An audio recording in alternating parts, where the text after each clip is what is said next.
The socialist system will eventually replace the capitalist system. This is an objective law, independent of man's will. That excerpt was from something colloquially known by the Chinese as the Little Red Book, but it's more commonly known as quotations from Chairman Mao Zedong. This book, although small in stature, was a cornerstone of the ideology of its age, something that was bolstered by a giant political movement known as the Cultural Revolution, and this giant political movement was led by someone named Mao Zedong. Mao Zedong, although decisive, whether or not he made a positive or negative impact on the world, definitely was the architect of the modern China that we exist but around today. So, because of that, I would like to investigate Mao's early life and rise to power, the economic disastrous campaign known as the Great Leap Forward, and his decisive final gambit to ensure a legacy known as the Cultural Revolution. Mao was born in 1893 in Shaoshan of the Hunan province of China to an affluent family, and this affluence allowed him to read a lot as a child. He read a lot of Confucius. He read a lot of socialist books. He was very interested in socialism, and as a young person, he was very rebellious as well.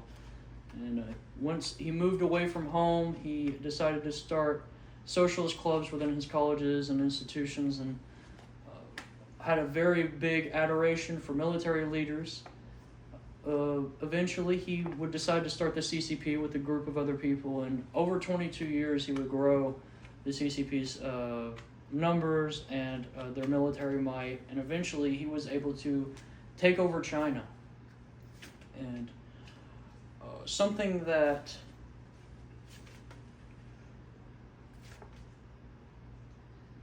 oh my god, I keep on forgetting that it's over here. Something that his Encyclopedia Britannica page would state is that Mao shared Marx's contempt for the amorphous peasants, meaning that Mao really didn't enjoy peasantry all that much, but in a visit back to his hometown, he would realize that the peasantry had a fire for revolution. So once he took over the country with this newfound leadership, Mao would enact a set of policies in an attempt to make China one of the leading economic powers of the world, and this set of policies would become known as the Great Leap Forward. So in 1958, Mao would instate the Great Leap Forward policies, putting people in communes and assigning them to different roles, indiscriminate of whether or not they were good at those roles or not. And this caused a lot of discourse. Wei Li and Dennis Tao Yang, in 2005's edition of the Journal of Political Economy, stated that China was the most populous country in the world and was barely self-sufficient in food supply as is. So with the separation between grain and industry, it really upset the balance of China's grain production, and it decreased by a large margin, enough for famine to hit China and there to be 35 to 45 million deaths within the time frame of 1958 to 1961. So, Zhao Xinguan would state in Volume 18 of the International Journal of Communication, Zhao Enlai would visit a village and hear from a villager that in the past 1 or 2 years we have suffered from calamities, and on top of that, someone is choking us.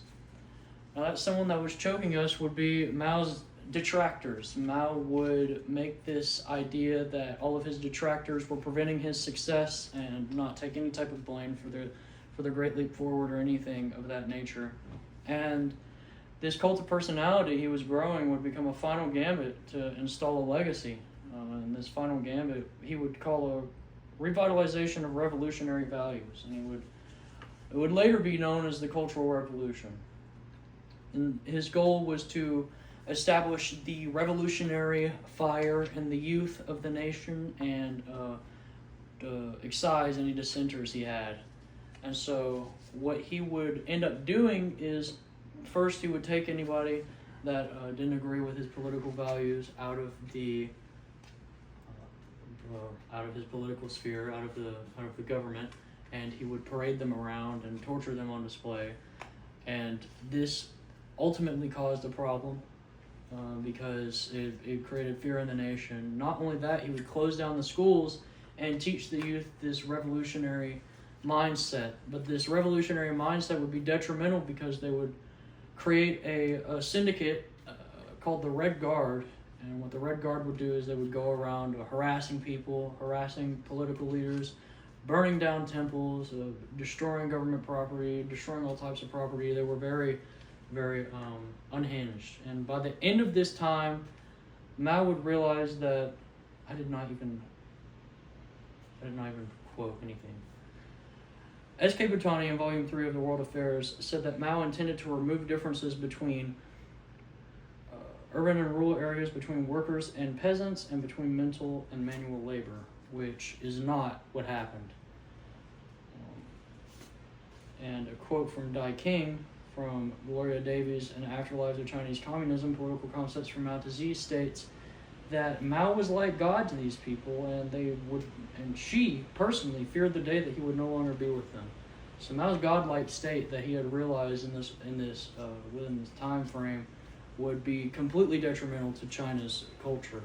And by the end of it, when Mao realized that things weren't quite ending up the way he wanted, he had unfortunately not had enough time left, and he died and left China in a state of quasi-post-war depression and disarray.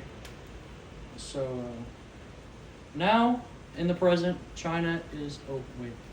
Today we went over Mao Zedong's early life and rise to power, his destructive situation that was the Great Leap Forward, and the final gambit he had to ensure his legacy, which was the Cultural Revolution.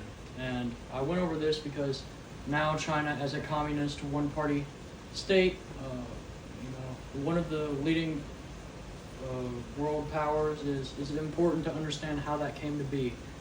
And Mao might not be agreed upon by everybody, whether or not he had a positive or negative impact, but one thing that was agreed upon is that he changed the course of history.